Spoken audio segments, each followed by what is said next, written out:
Alright, quick video how to replace the air filter on 2014 and up Nissan Rogue.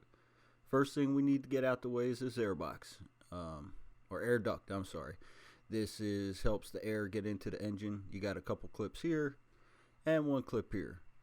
Now, basically we just need to loosen these two down here, and the top one, you just give it a little wiggle and the whole air duct assembly just slides right up.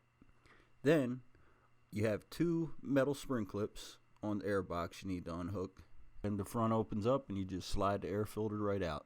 There's a little tab right there so you know how it goes back in. A lot of times that's the most difficult part, just putting this thing back in. And when you're putting a new one in, you look at that tab. That's where you know it's right up at top, and the air filter just slides right back in, and the front plate just closes nice and even.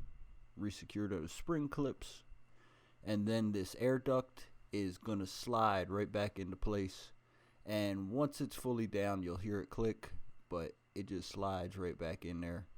And it's an easy job. Whole job takes about 2 to 3 minutes once you get to know what you're doing. So there it is, guys, how to replace the air filter on the 2014 and up Rogue. Hope you liked it.